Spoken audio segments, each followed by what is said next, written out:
Hello students, today we'll see how you can implement ring counter using shift register. So this is experiment number 10. So this is the circuit diagram. So now for this ring counter we require serial mode shift register. So we require a 4-bit ring counter, so 4 D flip-flops you require.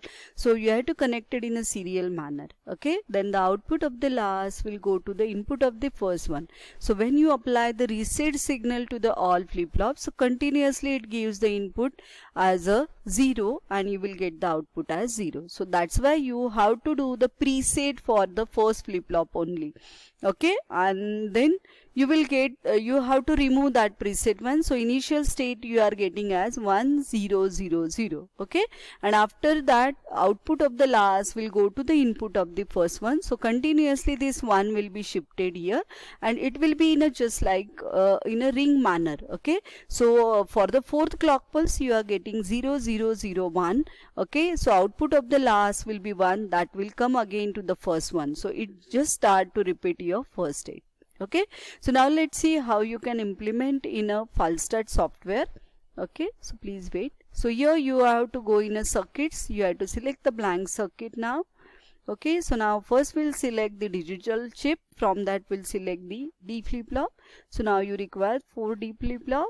So as per your circuit diagram, let's see again the circuit diagram. Output of the first you have to connect to the next, output of the last you have to connect to the common, to the first one, and your clock signals are common. So now let's see the same connection. So you have from the draw option you have to select the wire. Okay, so first output will go to the next one, again next one, next one. Okay, so now you have to give the clock signal. So first you have to connect the clock signal common here. Okay, so now one by one we'll just connect it. Okay, so now this all are common, so you have to apply the clock. So from the input section you have to select the clock. So this is the clock signal.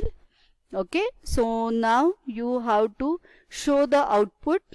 So again select the logic outputs. So this is the first one, second, third. So again there is one mistake, we'll do it again.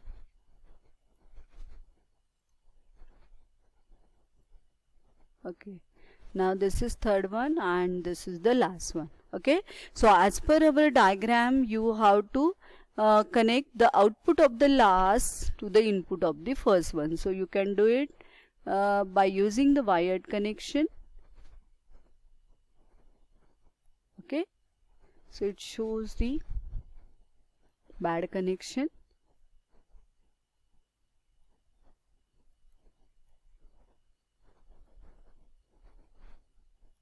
So here you cannot do the connection, please wait. First we will do that connection, so it will be easy for us, and then we'll apply the output source, logic output from this point. Okay, so now it's a good connection. Okay, so as per our circuit diagram your connections are ready, but first you have to apply the presets to the first flip-flop. Okay, but simultaneously you cannot do output of the last flip-flop will go to the first one. So what you have to do, first you have to remove the connection this one. Okay, then by using your input section, first you have to apply the logic input. Okay, so let's see how you can. So now this is my logic input. Okay, so what you have to do, initially you have to high input here, you have to run, and when your first flip-flop will get set you have to stop it. Okay, so now let's see. Now this is H, we'll stop it here now. Okay, we'll do it again now. Okay, so let's change the state as L. Okay, so now let's see. Now this is H. So once your first one is high, you have to stop it. Okay, so it is your only first flip-flop will get set here, H. Okay, after that you have to remove this input here, and the output of the last you have to connect to the first through the wired connection. Okay, so now my first state is 1 0 0 0. So again let's see your truth table 1 0 0 0. Okay, so I am getting the state. Now you have to go in a run mode, so continuously you can see the change in the output. 1, now this 1 is shifted, so this H is shifted. Let's see again, this is shifted, this is shifted, this is shifted. Okay, so these are the repeated state, you can see it. Okay, so first you have to set, you have to use a preset for the first flip-flop. Okay, and then you can apply the output of the last to the input of the first one. Okay, so hope student you understood this one. Okay, so this is called as the ring counter. So single one is remains in a loop, so that's why it is called as the ring counter. Now we'll see the waveform also for this one. Okay, let's see. So you have to go in a wave-in scope. For every output you have to select the wave-in scope. Okay, then you have to go in a scope option where you have to select the stuck all, and in the below window you can see your output waveform. Okay, so there is single one which is repeated continuously.